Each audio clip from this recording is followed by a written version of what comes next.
Versus is back and it's better than ever. That's right. That's right, baby. What is going on? All you movie loving badasses, what's going up? Movie Dojo Army is in the house, baby. That's right. And That's right. back on the channel. That's right. We got actor, filmmaker, martial artist, stunt man. He's done it all. That's right. Robert Samuels, welcome back to the channel, brother. Hey guys, thank you. I appreciate you having me, man. Glad to be Oh, back. oh yeah. And That's right. Rick Myers, That's my right. buddy. That's right. Y'all know him. That's right. Author, Hall of Famer, the one and only, the great ass. The best there is, the best there was, the best there ever will be. Being twice through consultant. Come on, bring it on. The man, the myth, the legend, the icon, the main event. Rick Myers, welcome back, my friend. It's a pleasure to be here, especially with this team. Who needs all those other people? Come on. We got Bobby. We got Fat. That's We right. got the bearded guy. That's right. Do it. The bearded guy. Yes. Bearded boy. Oh, that's right. So it's great having Robert here. I'm gonna call him Bobby because I'm his friend. That's That's right. And I have, right. that's how you know. If you can call him Bobby, that means he likes you. That's In right. quotes. You have to be Bobby in quotes. What is going on? We got the roll call here. Hold on one second to see what we got in the house here. We got Yusuke here saying nothing like 90s Hong Kong action films. That's Nothing. right. Nothing like That's 90s right. action. We are here to represent. That's right. J Call, what's going on? Anubis. That's right. Will in the house here.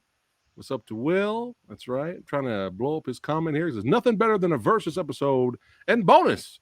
It's a Hong Kong action films going head to head. That's right. Literally head to head. Yes. That's There's right. several That's moments in these films where they, oh, we saw that in the opening. Both Joyce Cadenzzi and Bobby and Samuel, both That's going head to head. That's right. That's right. Sexy Sumo in the house. What's going on? Robert Hey! Jefferson, Todd Johnson, Nate Dogs. What is going on? What's up, Glad to y'all? have you, Nate Dogg. all of you here. It is an honor and a privilege to have these legends here on the channel as usual. But Versus is back, baby. It's been a while. You know what I'm saying? That's right. It's been a while. I think it's December of last year, Rick. I think that was the last episode last we one. did. So it's been a while. But hey, happy 45. Happy 45. That's right. That's In right. fact, Rich Chang wants to be on this so bad, but I think he's in England now. Frank, Yeah, he's going to the opera or something in England. he's watching them. He's going to them Roger Waters concerts, and Oh, I'm jealous. Canada. He was in Canada. Yeah. I'm jealous, Frank. Master remaster, Frank Jang. I'm jealous of you.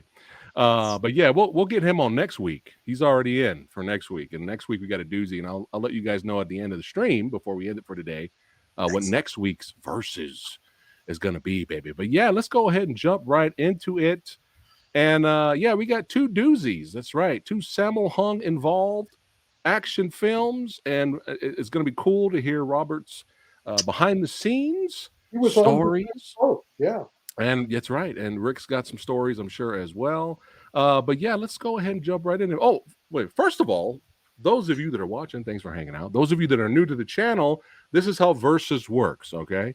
So what we're going to do, we're going to talk about the first film. We're going to go around the cycle. That's right, yin and the yang. We're going to talk about what we liked and what we didn't like about the film. And then we'll do the next one. And then at the end of the stream, towards the end, we will vote for which we think, for any reason, it could be for any reason. It could be, you could be biased. You could be any. You could be a critic about it. It could be any reason. But you get to vote for any reason which film you think is the better of the two. So that's how Versus works. Sometimes I'll have a poll. You know, I'll give the community a shout out, and they get to vote as well. Sometimes we have guest vid votes. But yeah, that's how Versus works. So let's go ahead and jump right into it. 1990, She Shoots Straight, which you can watch right now on Hiya streaming service, which I highly recommend you guys get that streaming service and watch She Shoots Straight, because believe it or not, Samurai Guy, I've never seen this, Rick. And thanks to Hiya, non-sponsored, thanks to Hiya, I was able to check it out.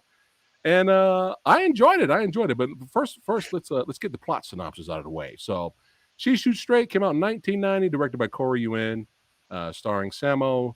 You know who he is, Hung the legend, Joyce Cadenzzi, Tony Kafai Lung, Karina Lau, Yuen Hua, many others. But the quick plot synopsis they have here says straight after her marriage, Hong Kong officer Mina Kao faces a dangerous case of Vietnamese criminal refugees. Yes. And I love me some girls with guns genre films. I love that stuff. And I enjoyed it. I mean, for what it was, I was entertained. I do have some nitpicks. So I'm going to get my, bullshit out of the way. So, yeah, I mean, the earlier action set pieces were really good, very entertaining for the most part. I was cracking up at the beginning of the movie, Rick, where it was they're showing the wedding and they're trying to fake you out with Samuel walking out with the girl, and then and then Samuel Hunt goes, he's like, "Hey, stop talking. It's not about us. We're just the extras. The real star is about to arrive." And then they separate. That cracked me up. And then Joyce came out. I was laughing. The other joke, of course, is that Samuel's married to Joyce Cadenza. Right. Right. So the fact that he's getting married to somebody else behind him, gave the audience got the he. Another thing. Oh, go ahead, Robert. Go ahead. The character name, Mina. Just like Jackie was always called Jackie. Right. That's what he calls his wife, Mina. Yeah. But yeah, I thought that was a sweet little intro to introduce his wife there. But yeah, I thought she did well. I have to ask Rick, Poor thing. what happened? Like, what happened? Like, after watching the film, I was entertained by it. I highly recommend you guys check it out. But I was looking up. I went to IMDb to see if she did anything else like of similar, and nothing. I couldn't find anything else. No, of course not. I think Bobby knows more about, if you'll excuse the expression, Bobby, the intimate details of this. Yeah. But from my standpoint, it was Joyce never wanted to be a star. Oh, Right. I mean, she did this as a favor, because when she and Samuel got together, it's just like the movie. And I watched the latest episode of She-Hulk tonight, and it's also the similar. When Joyce came into a room, all eyes went to her. Mm-hmm.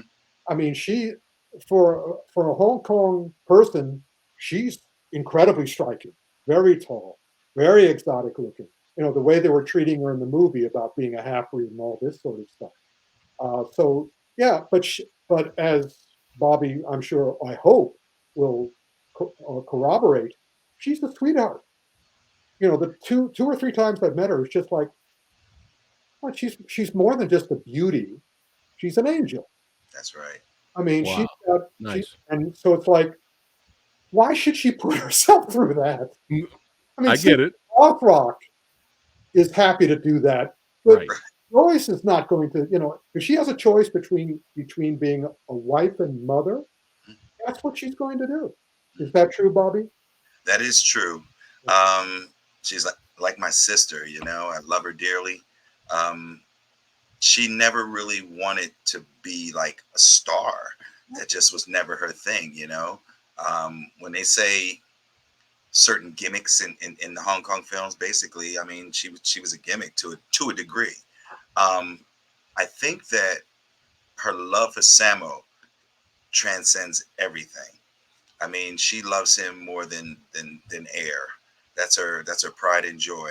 And Samo was married the first time. I think his wife was Korean, but when he married, he really, really does love Mina, and it was just a special bond seeing him. By living with them, it afforded me an opportunity to actually see the love that they have for each other.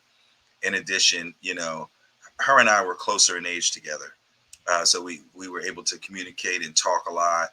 And she told me about Chinese culture and how to treat Chinese women. I had a girlfriend at the time I would invite over to the house, and I would just start eating. And she was like, "Stop! You just have to serve the lady." And I was like, just the traditional customs. And like, she's a devout Jehovah Witness, and she's guided by spiritual principles. So like, she's the best. Well, Wow. Not to cut you off, 3 signature films that she did that really stood That's out. what I was going to say. Go ahead. Yeah, License to Steal, and also the one we're doing tonight, She Shoots Straight. And my favorite, I told her, was Eastern Condors. I Yeah, love I their mean Eastern that's Condors. Everybody's favorite. Her death scene in that was just unforgettable. Yeah. yeah, yeah, The green eyes, phenomenal. man, they do it to you. Yeah, but I thought she did a great job. So that was one of the things I liked. I was very impressed. She Mhm. I was held up her. Yeah. yeah. The guy who taught her martial arts is Lam Ching Ming. He taught her a lot of martial arts. Who's also in this Um, movie. right. Nice, Exactly. nice. Samo made sure, she studied with him pretty much through all three of those films that I mentioned. He was her instructor. Wow, It wow, showed. nice, nice. Yeah. Here, let me hold on a second. Let me put the master up there to the left. What am I doing up there? Now that's better. So, Samurai Guy's the student. I'm the Let's student right now. let's bang heads. Let's bang heads, Bobby. Let's bang Yeah, heads. there you go. Boom, boom, boom. Yeah, the other side, the other way. But yeah, that was the positives for me was the action in the movie was very solid. It was entertaining. I liked her. Um, some of the negatives though, that like little nitpicks here and there was well, actually one more positive. I actually liked her character. She wasn't, she was the action lead, Mhm. but she wasn't a Mary Sue. The character Mhm. really had to go through a lot, and she's shown her vulnerable side. I like that. She wasn't just like Terminator from beginning to beginning to the end of Right, the movie. right. And man, holy shit! No spoilers. This movie's been out since 1990. Fuck it. When her husband died, I was Yes. not expecting that at all. Mhm. I was like, whoa, that surprised even me, man. I was like, whoa, the character's husband in the Yeah. film. I was Tony Lunkafai. I was like, wow, that was crazy. My Well, only nitpick is after he died, the movie took a break. And I get it, character development and story and all that. I get it, but no, no, I'm being too nice. no. Well, a lot of this is a combination of movies. I should let you finish. Go Okay. ahead. Yeah, like when it was the mother's birthday and that scene drove me nuts. I was like, just fucking tell her son's dead already. Jesus, she's gonna find out anyway. I mean, that scene felt like 30 minutes Yeah, it went of on. them just sitting there trying to be nice and not wanting to tell, the mother that your son's dead. But I get it, it's drama. But I just feel, I don't know, it felt like the movie went on vacation after that. There was no more hard boiled, awesome action that we got in the beginning. And Okay. then the last 15 minutes, Right. it was good. The last Yeah. 15 minutes had some good stuff, Yeah. but I'm gonna be I was a little disappointed. I thought Yuen Wah was wasted. I really thought he was kind of wasted in the movie. And I was kind of surprised the rest of the family didn't show up at the end to fight. I was kind of surprised about that because they were just as upset that their brother died, and they already introduced them as a team. They've been a team throughout the whole movie. They've been on missions, as a team. So I kind of thought they would show up at the end to help fight. But what we got at the end though was still good. Yeah. It's still satisfying. But yeah, other than that, really enjoyed it. Rick, thoughts on She Shoot Straight? Well, of course, this was a 1990 movie, so I Mhm. had already seen, more than a decade's worth of Hong Kong films. I'd been in Hong Kong. I was in Hong Kong. I don't think I was in Hong Kong when I saw this, but I was in Hong Kong to see Don't Give a Damn. Mhm. And we'll talk about that when we get to it. So I'm with the Hong Kong films, and by this time, I'm trying to remember when I met Vincent, who I believe introduced me to you, Bobby. Yes. Do you remember what year that was? Did I already? 1991 was Armor of God, right? Correct. So yeah, I hadn't met him yet. I met him in 91, 92. So in 91. 90, I saw She Shoots Straight, but I already knew how these films work. And Mm-hmm. think about it, Fat. Why would the film take a vacation if you know how Hong Kong films are made? It's because you can't do that kind of action, especially with an untrained, well, she's slightly trained, and untried heroine. Gotcha. That makes sense. It's brutal. I mean, Yeah. you can see you can see where she's, especially on Haya on their wonderful print of this, their Yeah. remastered print of this. You can see when she's doubled, but you can also see when she's not. Mm-hmm. And half the time, even in regular movies, like a good example is Armor of God, Jackie gets hurt, the movie goes on hiatus for 6 months, and then it's different when it comes back. Mhm. Right. And also, this is not a Samo movie. This is a boho movie, which is Correct. Samo's company, Okay. Correct. but it's still produced by Mhm. Samo, and it was produced by Samo at a period where, I mean, I love the title "Don't Give a Damn" because that's really what Samo was feeling at that time. Yep. You give a damn. I mean, you look at the sexism in She Shoots Straight. You look Mhm. at the racism in Don't Give a Damn. Mhm. And it's like, Samuel's going, I'm laying it all out. I got nothing to lose at this point. Already, he had already gone through all of Golden Harvest's money. Mhm. And, and people were turning on him because of, what was that movie where he combined two of the most popular series. And it was a huge failure because Lucky Stars and Aces go Ah, places. it, right. Lucky Stars Go Places was such a disaster. It's just kind of like, I'm just going to lay it all out there, and he does this one. He makes a showcase for his wife. I don't know. Mhm. Were they married then? No. Okay, made a showcase for his girlfriend, his fiance, Mhm. his future wife. Mhm. But Corey is directing it, and Correct. huge difference, and also choreographing. Mhm. Huge difference in the film is Corey versus Samuel. You know, Mhm. Yes. if you Yes. if you're like what now that I've taken so much kung fu over the last 20 years, what Frank can do with operas, I feel I can do with kung fu movies. I can see the difference in the choreography, Mhm. and especially when I watched these movies again for tonight's show, I sort of went, yeah, this is a Corey movie. Mhm. As such, it works well. The thing, of course, my issue, I loved each of these scenes because I love Hong Kong melodrama. The tearing out the hair and the sobbing and grabbing each other's guns and smacking each other. I mean, there were so many moments of hysteria. This is like a whole year worth of Hong Kong soap operas in 90 minutes. Mhm.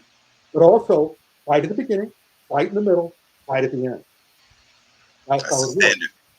My issue was Okay. my biggest disappointment, or wish it had been better, is when she used her fists.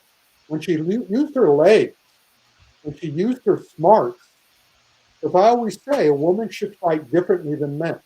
Mhm. They shouldn't be trying to do the same thing men are doing. But the Mhm. other women, Corey choreographed the smaller women, the less lanky women, to fight the way they should fight. Right. They were like badgers. And they didn't try to match the men when it came to punching. Mhm. Mhm. Well, Joyce did, and I was going, "Oh, that's a shame." I wish, because the rest, whenever she didn't do that, as soon as she started doing this, yeah, that's fine. She uses her long limbs because, Mhm. again, they say in kung fu, the longest weapon wins. Mhm. And so when she uses her long limbs, I'm going, "That's perfect." They should have concentrated on that. But at the same time, I'm sure Samo and Corey wanted to show that she was, what's my favorite word? They wanted to show that she was badass. Yeah. And I wanted her to be smarter. And she does more stuff. I'm sorry, I'm blanking on the name of that wonderful woman who she fights at the end. Who is that, Bobby? Yeah. Oh, I can't think of her name right now. Yeah, you see, I'm blanking on her too, and I Yeah. know exactly who she Yeah. is. She was in that other, the last, the dragons when the three brothers were in Japan. She was Right. I also can't in think that of her name movie. right now. Yeah. Yeah. Yeah. When But that scene came up, it reminded me of Michiko from My Lucky Stars. That that's exactly. who it Same was. posture, same That pause. is her. That's her. That's her. No, it's that's Michiko. I thought Yeah. somebody. No, Well, this is Michiko, yeah. but the girl at the end of She Shoots Straight, that's somebody else. No, I don't think so. Really? Okay. Bobby, you're pretty, I gotta do research. I'm pretty sure that they're the same. She just looks different because of the makeup and all the rest of the stuff. But yeah, I think that's her. Okay. But I Michigan. could, yeah. But be that as it may, So I enjoyed She Shoots Straight, but it was a Korean movie. It was great for Joyce. It's insane, and but a wonderful. Oh, thank you. A great perspective, but a wonderful look into the way when I was working with Ocean Shores back in the '80s in Hong Kong. I'll never forget the first day they're bringing me to this huge lunch, this huge dim sum lunch in this cavernous football field sized restaurant right next to a Shaw Brothers movie theater in Causeway Bay. On the way down in the elevator, because they were up on like the 70th floor, something ridiculous like that. Yeah. And on the way down, they told me how Asians feel about each other. All the guys at Ocean Shores were going, well, the Japanese hate the Chinese hate this person, the Philippines hate this, Vietnamese, and then at the very end, just as we're getting to the bottom floor, they all turned and went, and everybody hates the Vietnamese. Wow. So watching this movie reminded me of just how Mm-hmm. mean spirited Hong Kong could be. And there's the fact, oh, I also love seeing Lam Ching Ying, and of course Yuen Wah is in it. Wow. Yeah. And he's not Vietnamese, and the woman is not Vietnamese, but that's okay. We're playing it straight that way. But it's an enjoyable movie, especially in comparison to the other movies on Haya. Haya has the best movies right now. They do. They have Sportsman, they have Kung Fu Mm-hmm. Stuntman, they have The Final Master, Mm-hmm. they have all these awesome, and they have some of the dumbest and funnest ones too, Mm-hmm. like we showed at the Comic Con. So yeah, I would recommend um, getting the free month of Haya because they also get the Lost Leaders. They get She Shoots Straight. They're getting the Black Sheep Affair. Yeah. So Nobody else has She Shoots Straight. Nobody else has it right now. that's because they're all trying to get the popular stuff, but they don't have the Mhm. knowledge that Haya has. So when Right. they say, if you want She Shoots Straight, Haya goes, yeah. We desperately want that. Right. Nobody else is smart enough to know that. But anyway, enough of me. What did you think? Tell me about being on the set with Corey Yun. Yeah. That at that time. Hold on, Sure. Bobby, really quick. So I have to show this image. This cracked me up in the movie. That's why I love Ewan Wall so much.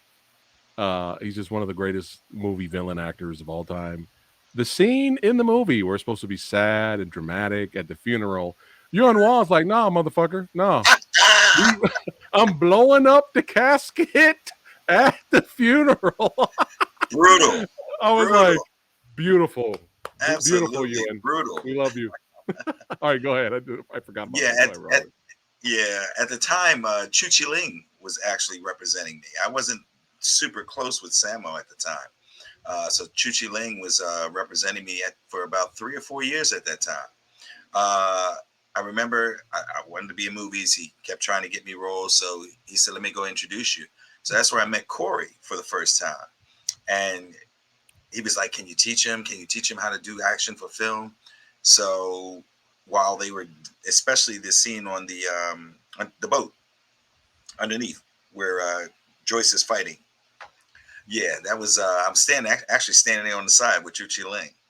So that was pretty cool watching that. But working with Corey's stunt guys, that was kind of brutal. That was really my first indoctrination into the tempo and style of how they fought, and it wasn't easy. Corey was intimidating to me. Out of all the directors I've worked with, Wow. he has a certain demeanor that like he was a little scary to me, at first, because he had this like blank face on, look on his face. But then when he spoke, it was soft. It's Bobby, come with me.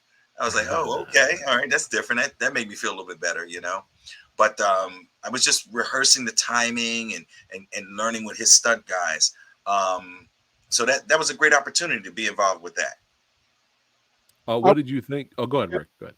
I was trying to remember whether it was Corey who kept throwing the peanuts at Vincent Lin, or was that Yuen Woo No, that was Corey. That was Oh, Corey. I think That it was was, Corey. That was yeah. Corey. Yeah, yeah. That's hilarious. That's I remember hilarious. one time, man. Um, this is the what's with right while we was filming Don't Give a Damn. I went in take one with Samo, and so I go upstairs, and I don't really drink like any kind of alcohol, dark liquor, stuff like that. You know, I'm more of a wine guy. And I'll never forget it. I went in there, and they were all in there karaoke, and he opened this one door, and it was Corey Yun in there with all these menacing looking Asian guys, right? And they just all stopped singing karaoke, and they just stared at me. And then I was like, And oh. then this happened, right? This happened. Yeah, exactly. That's what I felt like. So then he was like, "You drink?" I was like, "Sure." And I know I didn't drink. Well, I don't know what. That was a bad night for me, man, because I just kept going. It was a game that woo quite tew. Every time I lost, I had to drink, and I mean, I got sick as a dog. But Wow. it bettered my relationship with Corey. You know, so Nice. Nice. you know, I was very fortunate. This is why I That's don't awesome. have any relationships with them. Say Because, again? yes, Jackie was saying that at the end of every movie, he has to have a drink with everybody, and it's Yeah. always cognac. And Nice. he says it's amazing I have a liver. Right. Yeah, I don't really drink the hard stuff. So So, Pat was asking you, what you think of the movie itself? Yeah. I thought the movie was very. It had its good points, and it had its weak structure points. Well, the action goes without saying. There's just a formula that Hong Kong films. Oh, that's Shu Fu. He was one of the stunt guys who actually helped create that scene in the basement, Nice. in the boiler room. He's also an assistant action director on Gambling Ghost as well. So, but no, the film was good. Action is good. Story, again, I'm a fan of Corey, but sometimes the way he carries drama, it's a bit just. You think I it don't was know. a little bit overly dramatic? Yeah, Over there the you top. go. Over the top. Over the top is Right. the best way of explaining it. But a good performance for Mina. She had an opportunity, and she's just so charismatic in the film that she really kind of carries all of the bad points with her. Like you don't really pay attention. You hear, you see, okay, yeah, but you're looking forward to her next section or her next performance. She's a good actress too. You know, she's a natural. Yep. But again, you know, they played off of her Eurasian mix a lot, and I think that was a tool that they wanted to use as a selling point too, to make her kind of stand out. But overall, I think the film was okay. But again, I think the action was probably the biggest selling point for me. Right. Right. And Copy that. Corey I mean, I know you have, Bobby. I don't know if you have ever been to a Chinese theater or a Hong Kong theater and watched these movies with a Hong Kong audience. Yeah. Because, I mean, I first started it in Chinatown in New York, and it was in Chinatown, New York, when I started in '78. I was the only white guy in the house. There were some African Americans, and they were all mostly Chinese, and me. Mm-hmm. And I noticed there what I noticed when on my several visits in Hong Kong, when I worked for Ocean Shores, when I worked for Emperor Movie Group, when I go to the movie theaters there are certain kind of movies. Matter of fact, the majority of them, where you don't go to watch the movie. You go to eat, to be with the family, to Right. pet the cats that are in the theater, and things like that. And these movies, Corey understands that. These movies are made for that. So you have these huge breaks. You only have to watch the fight scene. The rest of Right. it, you can just do other things. That's right. Oh, we got shout out to R4 Films in the house. There you we go. Well, hey guys. What's up, Shout man? out Good to to see you. Tanaka, Robert Jefferson, Collective Yeah. Soul, Shane Pachetti. So, Rick, what you're saying, it's literally it's an event. It's in fact, it's also similar to Bollywood. There's a reason that Bollywood films and Hollywood films are 3 hours. Right. You get out of the house, you want to eat, you want to have a couple of meals. Gotcha. And Go to the restroom, take a break. Right. Yeah. In any case, Okay, all right. She shoots. But yeah, overall, thumbs up for She Shoots Straight. I really Yeah. enjoyed it for what it was. That's, And that's She the Shoots quick. Straight. uh, Oh, yeah. No, not Uh, outside. okay, 45, side. I, 45, Not, I yeah, 40. 45. She shoots straight. 40. Right there. Right there. but yeah, and people wonder why I was so hard and completely utterly destroyed the travesty that was Interceptor. Oh, God. That's that's because movies like She Shoots Straight exists. Hey, Now Gotcha. you know why I'm hard on certain things, man. Which bad is kind of funny. Go ahead, Rick. a bad movie is a bad movie. There are a lot of movies right now on Yeah. Netflix with women as the leading action role. Yeah. Some of them are okay. Some of them are terrible. Interceptor was insultingly bad. Yes. Right. Yes. Well said. No which is respect kind of for which is kind of funny because technically we could have did a versus of She Shoots Straight versus Interceptor because one. we Yeah. have two action actors' Heroin. wives getting lead action movie vehicles.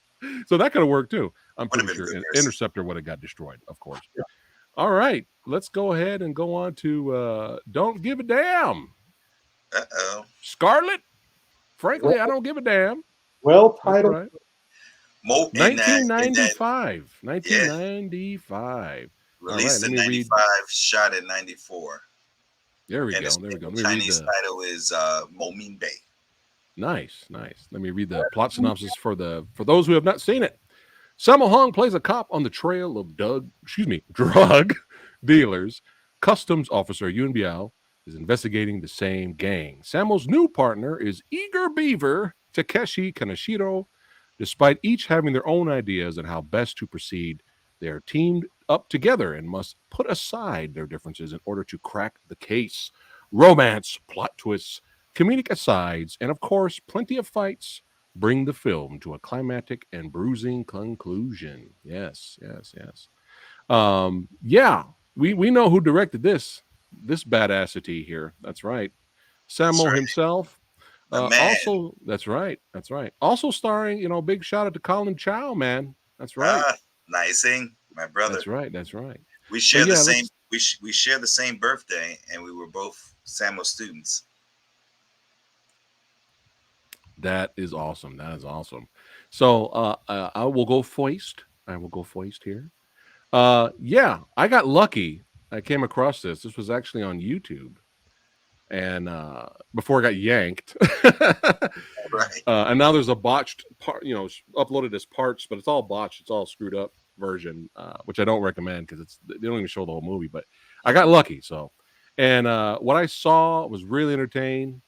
It's just something about just the sound design, the speed, the timing, just the brutality, the hits, man. That's how you hit. That's That's how right. you fucking hit. I'm just like this is up my alley. This is right up my alley.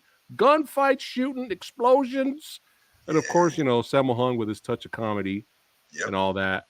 But when it got to the three-way dance, I will let Bobby take over with that because we have some behind the scenes exclusive photos that Bobby has shared with us tonight. So you guys are in for a treat. I'll show that here tonight. But yeah, I lost my mind. I was like, is this happening right now? Like, this is amazing. Like this is amazing. So overall, really enjoyed Don't Give a Damn. There is negative. Well, I'm sure Rick will mention it. Rick will Yeah. mention it. He kind of It's mentioned a big one. Rick kind of mentioned it already.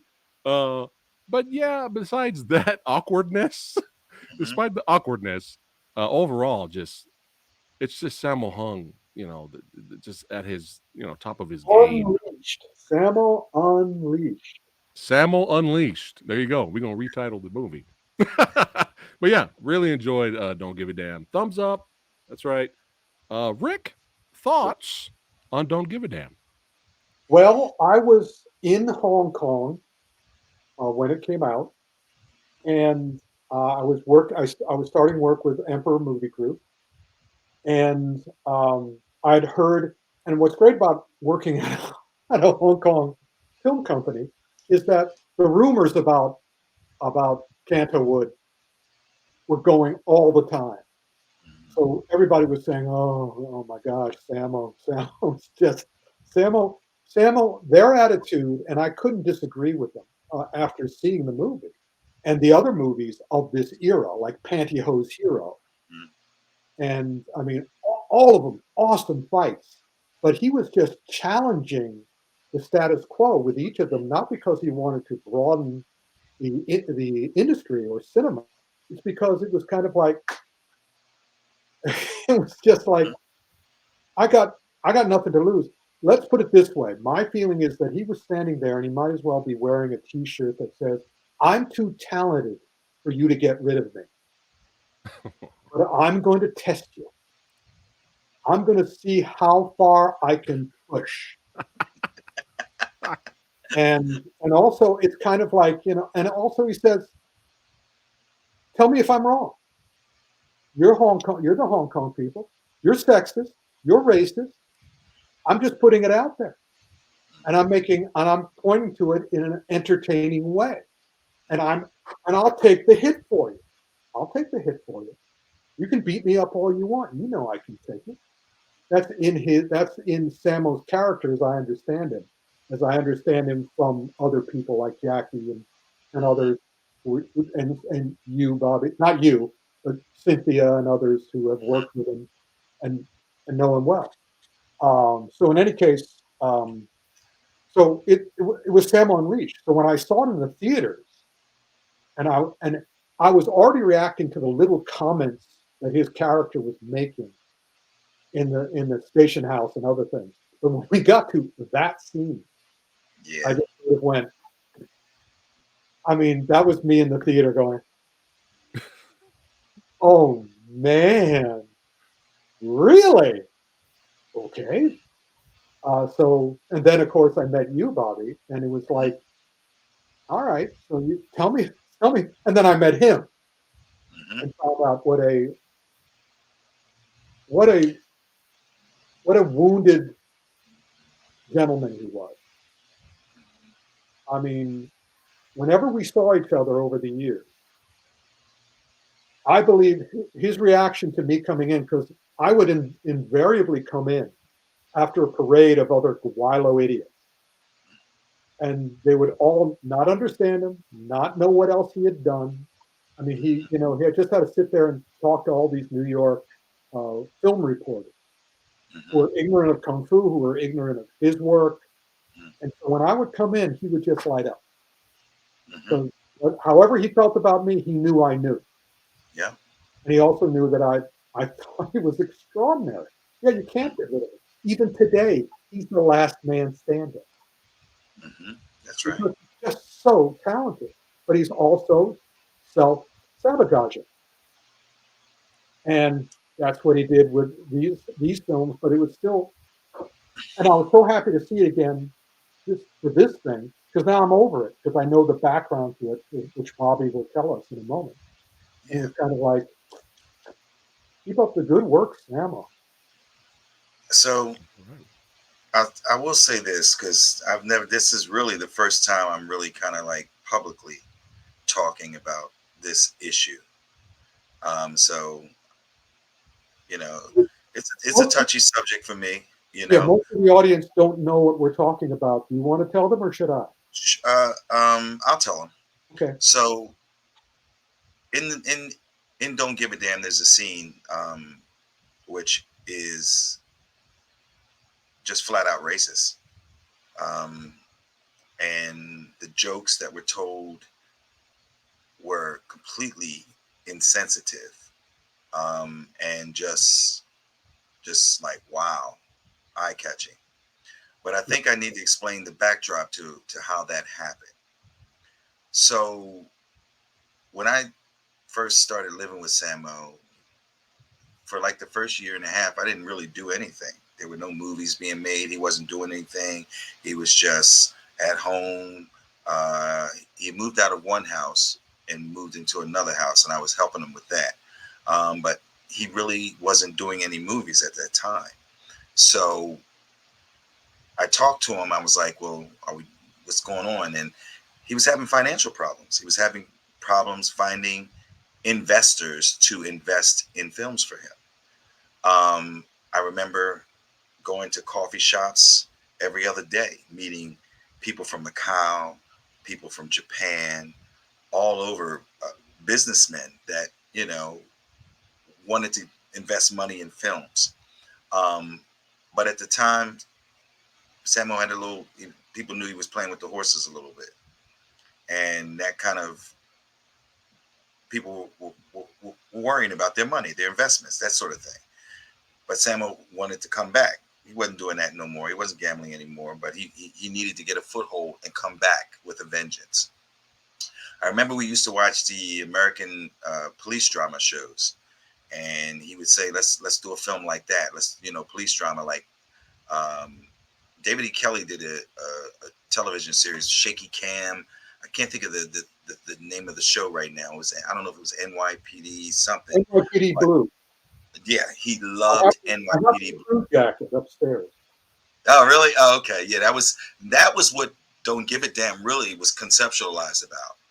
Um, at the time, we did manage to find some investors to fund the film, but the writer of the film was related to the investors, and his name was Philip, and him and I didn't really get along too well, I wonder and why. I felt like he had, because when we were conceptualizing and we were on the daily boards trying to come up with ideas and scenes and everything, he kept throwing like jokes in there. But I would say, I don't think that's, that's not. He said, really, you don't think that'd be fun? No, I don't.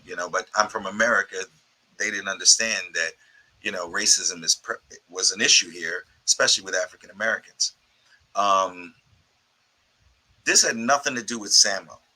This was basically the writer, Mm. and I'll never forget this particular scene, where Yin Biao has to put the wig on, and there was a joke that was written that particular day.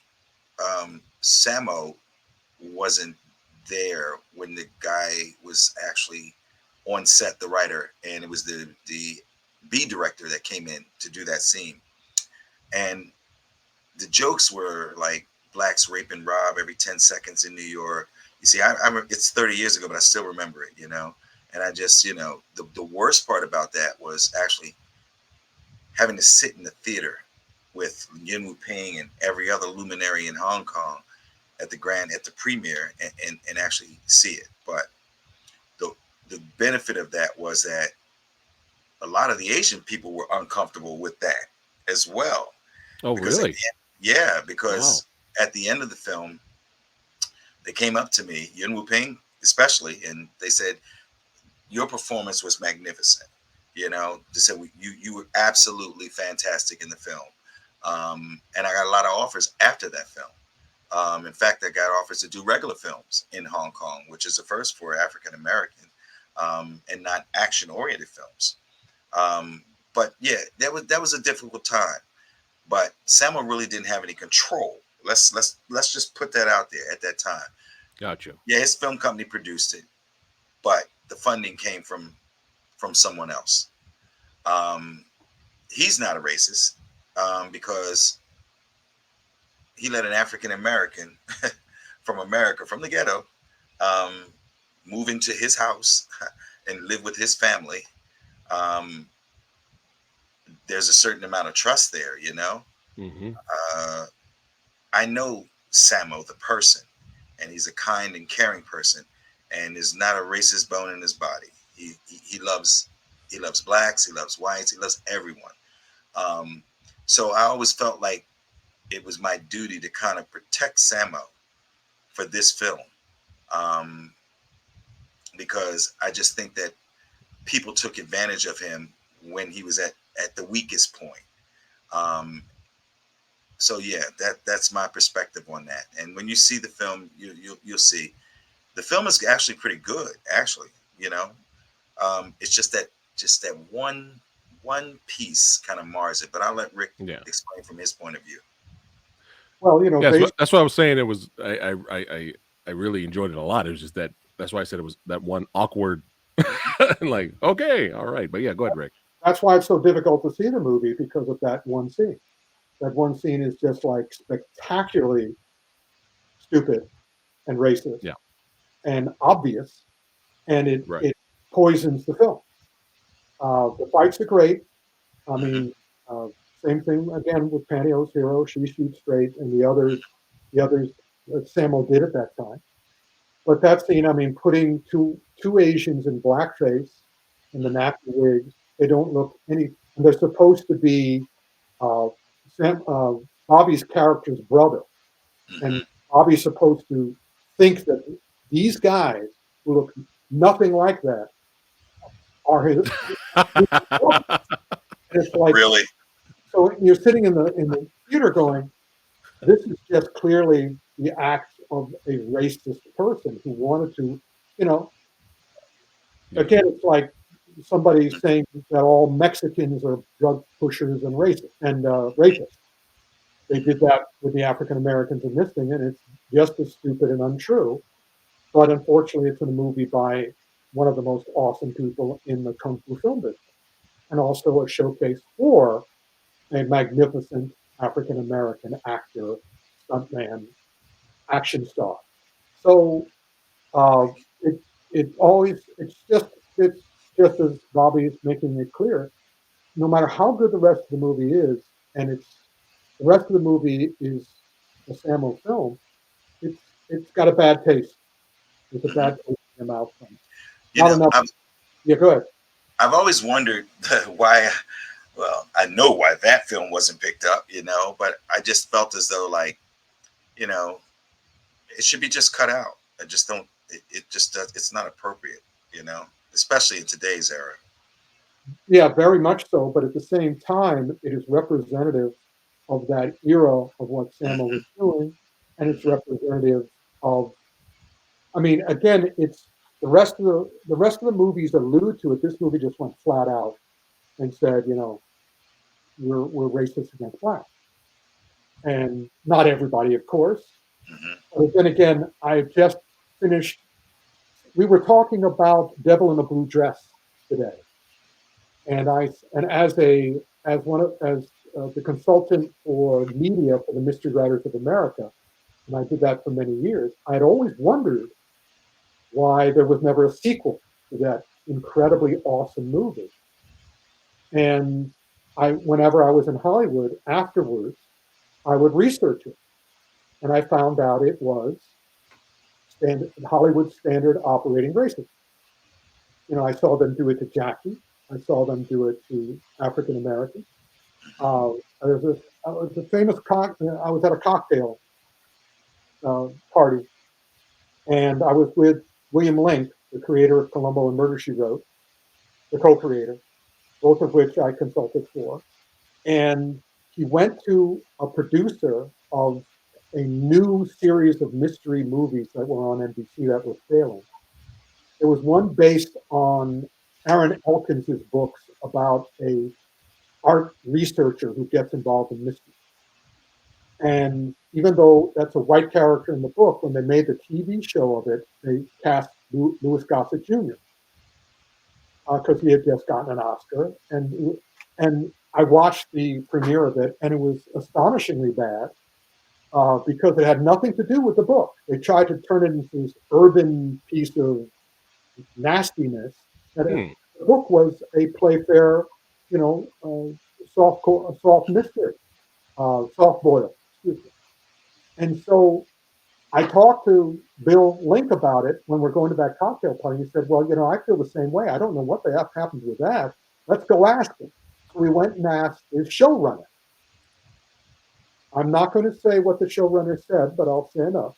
The showrunner looked, I mean, they're at a cocktail party, a Hollywood cocktail party, and I discovered this, a lot of Hollywood cocktail parties are like this.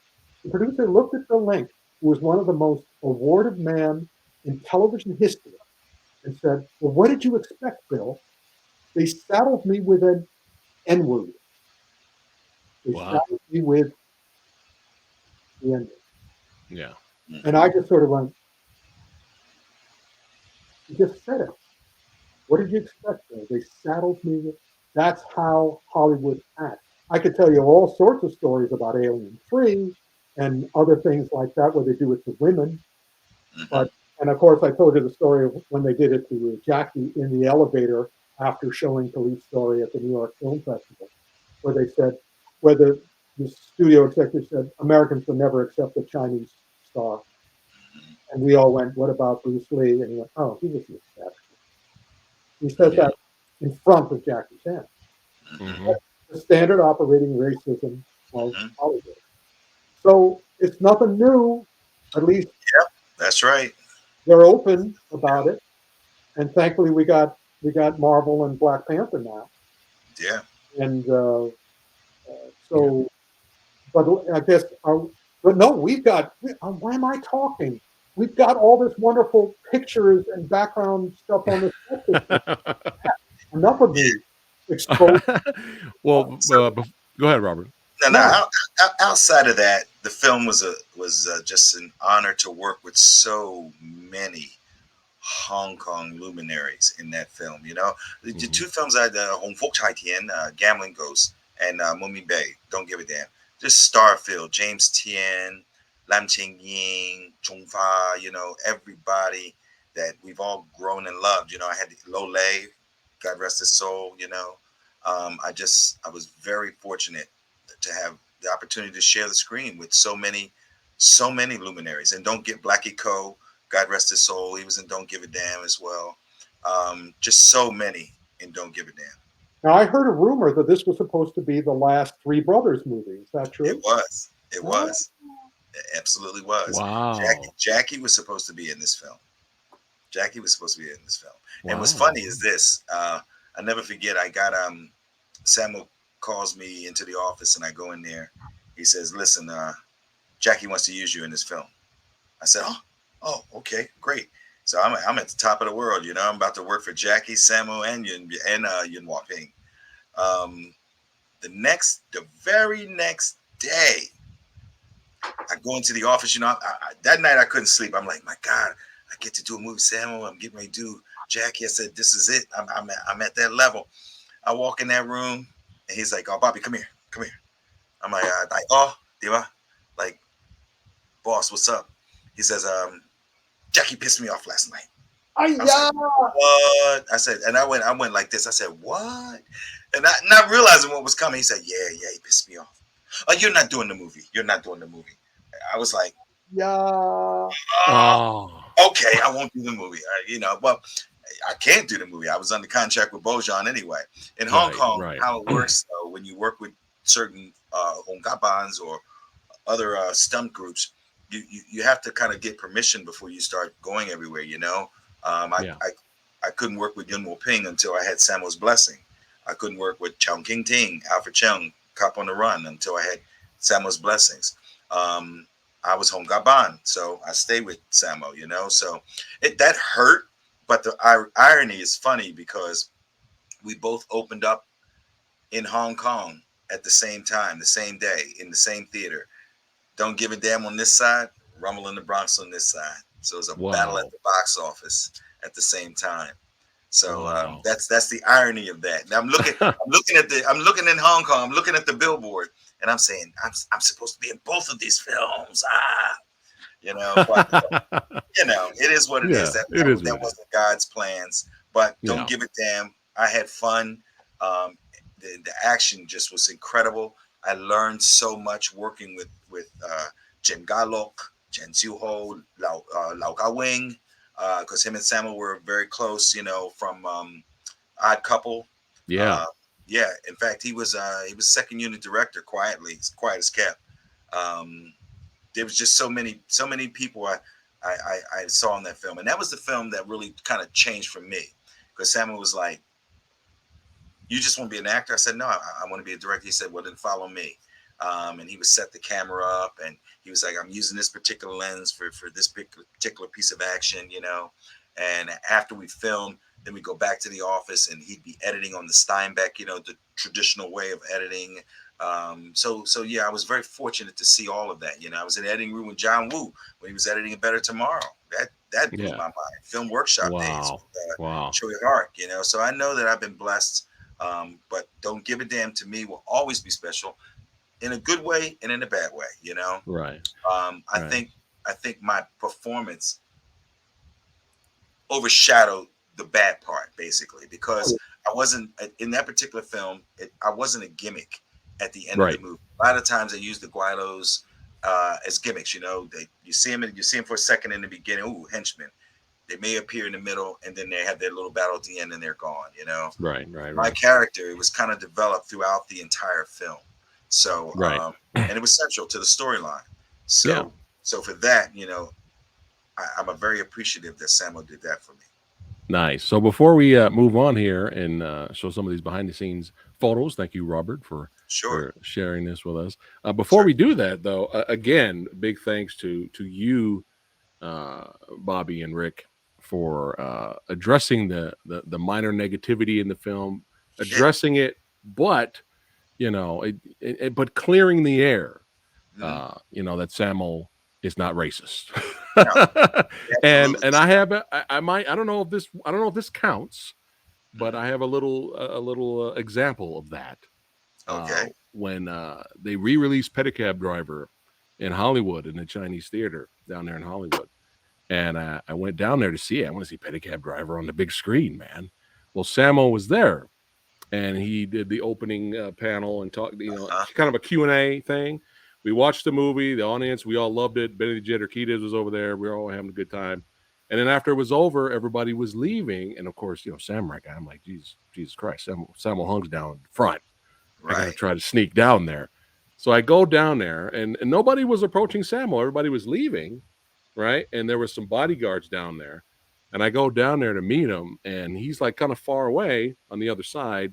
And I asked, hey, can I get a quick photo with Samo? And they stopped me because their bodyguards are doing their job. And then they turned to Samo and they were like, photo, whatever. And Samo said, he's like, bring him on in. Let him Right. through. That's right. And I got my photo with him. I wish I could share it. I used to have it in StreamYard, but I took it out to make room. But there you go. There's Samurai Guy's little experience with the legend there before We we don't move see on. your picture. Let's see his pictures. All right, here we go. All right. Boom. I love this shot. Oh yeah, I remember this one. Yeah, me, Yun Biao, and Samo just relaxing. Yeah, we had a great time Yeah. that day too. I think we were shooting the bottom of the police station. Actually, this is the day that I qualified for my Hong Kong Stuntmen's Association card. Nice. Yeah. Nice, nice, nice. Next. There we go. Jimmy, Samuel's son. He was my best friend, man. Like that was my brother, man. I love him. I miss him. Um, he's still actually he's an action director now. Oh, all right. Yeah, he's an action director. Happy Heskey, Roy Filler, Ken, my brother. God rest his soul. That was another one. And Happy Heskey, the gentleman with the gray jacket, he was Australian kickboxing champion. He went on to do Mr. Nice Guy with Samo. That was we were all part of the Guido Seven, the first Western stunt team in Hong Kong that Nice. I got signed to a major production company in Hong Kong. Nice. Yeah, he was badass in the movie too. Oh yeah, my brothers Magu and Peter Chan and Eddie Ma, God rest their souls. You know, they were it's just amazing. I used to talk to Peter about Enter the Dragon, him and Bruce. So Kenishiro, my brother. he, he he's a prankster, man. He's a prankster. He used to prank me all the time on set, always coming up behind me doing crazy stuff. But yeah, he was a great guy. He could sing his behind off too. Ah, Oh, look, ferocious, ferocious. ferocious. There you go, ferocious. Me and Samo. I even remember my dialogue from that scene. That's crazy. I know we talked about it a long time ago, Bobby, but I'm loving the hair, man. Oh yeah. Thank you, That's brother. some 90s shit right there. Y'all don't know Yeah, about that, yeah. I you just wanted younglings. to. I wanted to stand. You know, that was one thing in Hong Kong. Yeah, Not many barbers for African American here. right, So right, right. Samuel bought me some. He came back to America for a guest appearance, and he brought me some clippers back. So I started doing my own hair, you know. Actually, he brought me a lot of stuff. He had to bring me some shoes back. He had to bring me some clothes back because I was too big. The Asians over there, you know, the clothes, the large really wasn't a large. It was a small for me, you know. And when I said size 13Y for shoe, they looked at me like I was crazy. Like, you don't make those, you know. That's a So, house. We would right. That was crazy. Here's a quick little example of how ferocious Bobby was in the film. Come on, motherfucker, yeah! Come on, you want some shit? Yeah, fuck you. Come on, motherfucker, yeah! So let me tell you something about that scene. That's the first day of filming the entire movie. Oh, shit. Yeah, but something happened that day. That was not supposed to be a gun battle. That was actually supposed to be a fight between Dion Lamb, myself, Eddie Ma. But what happened was this. There was an old wood factory that we shot that in, okay, out in the New Territories. And the minute I walked on set, those plank boards that you see there, I twisted my ankle. Oh. And I mean, I twisted it to the point where it just blew up like a balloon before cameras even started rolling on the first day. So everybody's scrambling and everything. And I had combat boots on, fortunately. Yeah. So I just grabbed the boots and I just because I was determined I was not going to blow this. You know what I mean? Right. I hadn't done any work with Samo because I said I was just laying around for a couple of years over there with him, just doing nothing. But this was the comeback. So I just laced the boots up real tight and tightened it. But every time I walked, you could see the limp, and I just couldn't do any kicking and punching. So Samo, the genius that he is, he said, "You know what? We're going to revamp the entire scene. We're going to turn this into a major gun battle." So that's what we did. Nice. Loved it. I loved it. Look at this. Yeah. Styling. Yeah. You know, actually we had some we haven't got to that one yet. Chinese special forces actually come in and rehearse with us and train us for 4 or 5 days before we did that scene, because that scene was just so involved. Dude, that heist action shootout sequence was it was pretty intense. Oh, I loved it. And again, like I mentioned earlier, just the impact of the hits. Here's another little taste.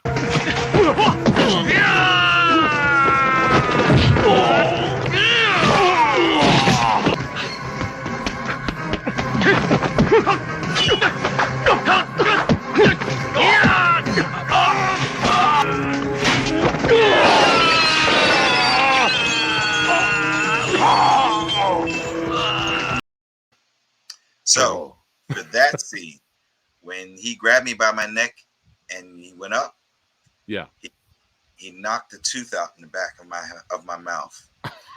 So it's rolling. I spit it out. I got blood coming out of my mouth. I got my tooth in my hand. He's looking at me. He's like, "Bobby, you okay?" No. And then he's like, tell him to give me some water quickly. So I got water. He said, "Rinse your mouth." He acted like he's so concerned. He said, "Rinse your mouth, rinse your mouth." I rinsed my mouth out. He said, "Oh." He said, "You got the tooth, right?" He said, "Put that in your pocket." Whew. Put it in the pocket. He said, "Okay, let's go back to work." And I'm like, huh? You know, you caught me off guard with that one. Like, that's the Hong Kong style, man. You get hurt, you know. You go back to work. Why Minako Denzi doesn't want to do more movies? Yeah, it makes sense. That makes sense, Rick. Yeah, you get hurt. Mr. Clown right here. So this particular scene, I'm going to tell you what happened here. That zebra behind us. When Sam and I was rehearsing this particular 3-way battle, I used to always make contact with him, but he said my arms were very hard. So he said, "Bobby, stop fucking hitting my arms so hard." He said it just like that. "Diolelo Moa, stop hitting my arms." So I said, "Okay, no problem, Daigo." Did it again, and bang, bang, bang, bang. I did it again. He said, "I'm not going to tell you again. Stop hitting my fucking arms like that," right? I said, "Okay, Daigo, I'm sorry, Moizia, you know." So then on action again, I went pop, pop, pop, pop, pop. And I didn't think I did it, right? He said, "Okay, cut, cut, cut." He said, "All right, good job, Bobby." He said, "Hold on a second." So he leaves. He walks around the corner. He comes back. there were some metal rods in the area where we were filming. He took those metal rods and he put them in his arms. I kid you not. And then he said, "Okay, let's do it again. One more time. Okay, one more." He said, "eBay and action." And he started going, "Ah," like Samo does. And I had lopes and whoops all on me. He says, "Okay, you see what I mean? Not too hard." Yeah. He taught me a very valuable lesson. That was just a funny anecdote that was over there, you know.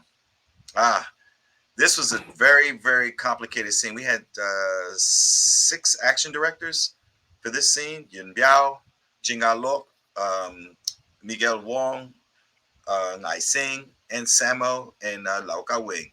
Everybody had a hand in this 3-way battle. This was probably one of the toughest action sequences that I've ever had to do in my entire life. Yes. And before I show the timing. Yes, the timing. The overhead shot really kind of puts it all in perspective. Yes, that's my favorite. That's my favorite shot of the whole fight. Each one of us had to kind of feel when the other one was moving, and then when to block, and when to strike, and when to move, and it was a complicated dance. But that was Chin Galok's genius action direction right there.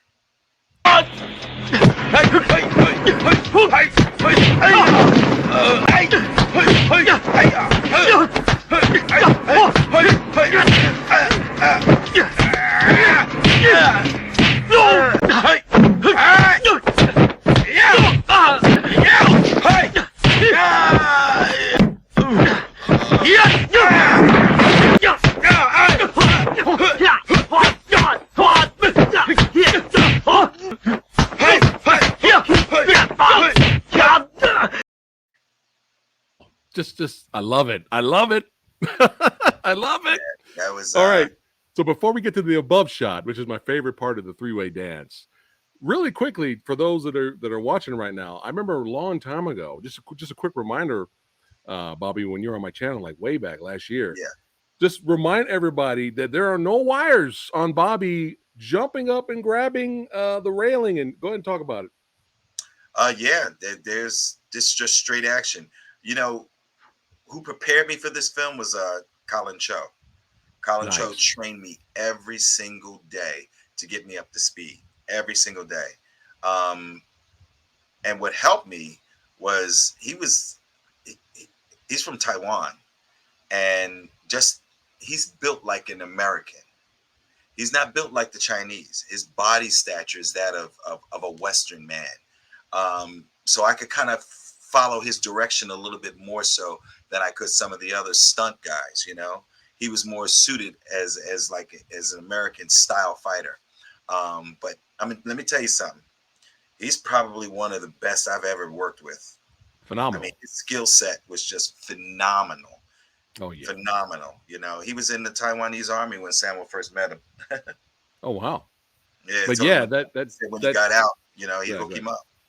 Yeah, that scene though, when you jump up, grab the railing, you're holding it with one arm, and then you're turning. You're doing. Well, fucking up my hat.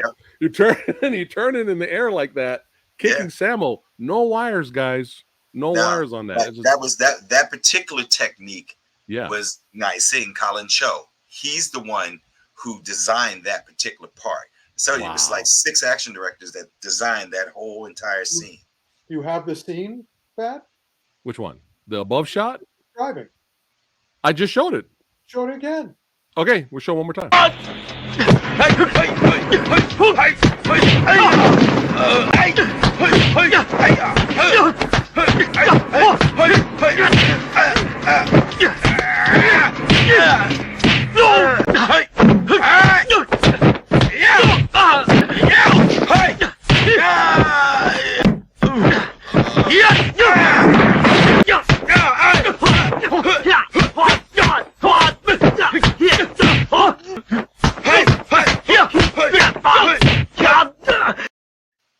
And I tell you another thing, that blood you see coming out of Naising's nose, I kicked him in its nose. Oh. Well, I tell you what, It happened. That kick that you saw Samuel kick me with, and that kick that he planted me with through that door, there was no wires. That's how hard he kicks. He kicked me straight through that door. Oh, I love it. I love it. But now I'm going to show the above camera angle shot that Bobby was talking about. I want you guys to look at this. I'm greedy, okay? You guys know I'm greedy. I want more. I want more, goddammit. But for just this little snippet, it blew my mind. It blew my mind. You can study this. That's right. Filmmakers out there, you can break down the fight choreography in this fight and study this. But here we go. I'm going to play it. Enjoy.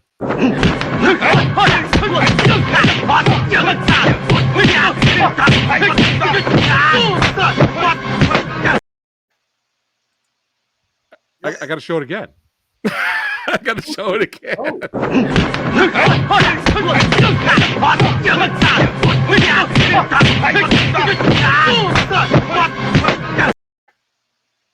The most difficult action sequence I've ever did. Folks, enjoy it. You will never see its like again. Nope. Because at this point, filmmakers care more about their actors than they used to. I mean, it took for that overhead scene, it took 2 days because of the timing. Yeah. The timing. If you watch it again, you see how I move left, right. Samo moves right, left. Colin Cho. It's a perfectly choreographed dance, but it's the timing that makes it work so well.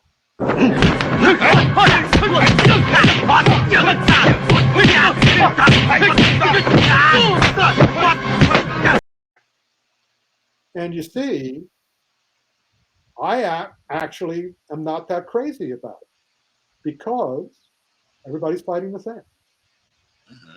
There's no character in that. It's a melee, which is awesome. It works perfectly in the film. But one of the reasons I like more modern choreography is that you can involve character and plot rather than just show how badass you are. Right. It's amazing. Don't let Rick ruin your fun and enjoyment. No, I'm not ruining it. I just care more about Bobby and Colin and you. I'm just kidding. Yes. Yeah, but I love this part about the fight, Bobby. Before you guys get down, you have that moment where you're all looking at each other like, "Oh shit, who fights who?" I love that. Well, I don't even think we have to vote at this point. We still got some more photos. Yeah. Oh, Cho Wing, the guy with the red jacket on. I tell you, he's one of the hardest kickers I've ever worked with. Ever. Nice. I seen him take one kick and kick a soccer ball out of the stadium. It was incredible. This was crazy when Colin got on top of you and they had him on. That was actually a very painful scene to do because the guys had to hoist him up on the wire and he had to actually spin, but he couldn't spin too much to choke me out. So that was very difficult because that was really around my neck and it was just spinning. And we just had to hope that that's why I say Colin was the best. He knew how to stop it right at the mark so I wouldn't die. That's Samo supervising the scene right there. Nice. And of course, my favorite shot. The three brothers. Yes. All right. Like Rick said, I think you all know which movie we're going to vote for in terms of pure action, adrenaline. Rick, just for the hell of it, as tradition, who are you voting for? What Penny movie? Hero. All right, don't give a damn for Rick. Bobby, I know. Go ahead and say it. She shoots straight. I'm just like, don't give a damn. Don't give a damn. Don't give a damn. Of course, Momin Bay. Nice. If we were doing it Eastern Condors. Ooh. Oh, by far Eastern Condors. Yeah. That is my favorite film. I love that film so much. I had to talk to Frank DeJing and say, listen, could you please talk to them and get me a copy? And thank you so much, Frank, man. I love you. Thank you. Nice. Y'all guys, you guys hooked me up. Eureka gave me a box set and it is Nice. phenomenal. Nice. I say maybe in the future we get all of us, including Frank, Rick, on here, and let's just review Eastern Condors. Let's just do it. I'm with that. In the future, let's do it. I am definitely with that. Yeah. All right. Y'all know what I'm going to vote for. You guys already know. But before I play the video, the winner video, we were supposed to have one more person tonight, Bobby. But this video is from my friend, Alex Chung, martial artist, actor, stuntman, right? He's a great dude. He's been on the channel several times. He's actually been on some Versus episodes. He couldn't make it tonight, but you wanted me to play this for you, my friend. First off, I want to say what's up, everyone. Sorry I couldn't make it tonight.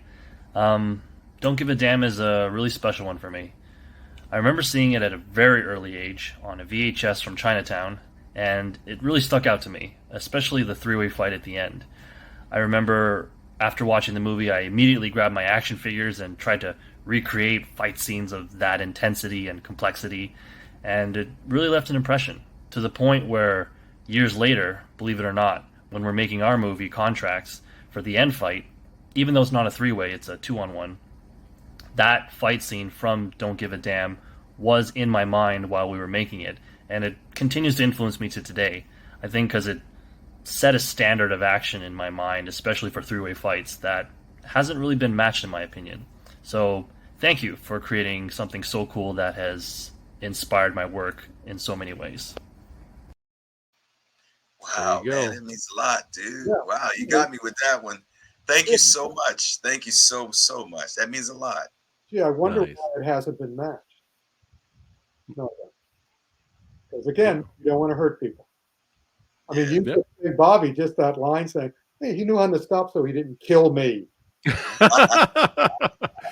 Y'all know who the winner is. Come on now.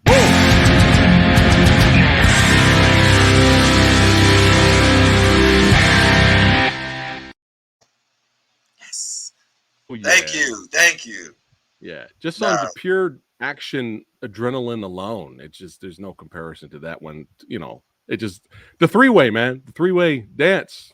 You know, like she shoots straight was fun. It was good, but it just we see a lot of movies like that, and there's a lot of girls with guns movies out there that are better. There's a lot of Moon Lee, Yukari Oshima films that I think are better than She Shoots Straight. I've spoken to Haya about trying to do a whole library of girl with guns movies, and I think a list of thank you. So hopefully they'll be able to get those soon. Nice. Nate here is saying it's been a great stream, PhatSamuraiGuy, Bobby, and Kung Fu Santa, but he's got to head out. All right, Nate, have a good one. Thanks for hanging out. And just really quick before we end it tonight, this is what next week is. Next week we got Corey Yuen versus Yuen Wu Ping. What? All you diehard and Under Siege fans out there? Wait, what? Whoa. Red Wolf, baby. Red Wolf versus Jet Li's High Risk. Oh, my goodness. Will be next Thursday, so you don't want to miss that versus. That's right. Wow. And Frank Jang will be with us, and maybe some others. Be with you. That's my movie. I'll be with you. I know, Bobby. That's right. Bobby's in Red Wolf. Bobby will be back. Yeah. But yeah, that's next week. So tell your friends. That's right. Bring them all. Rick, anything to say before we wrap it up for today? Hey, Joyce, want to make another movie?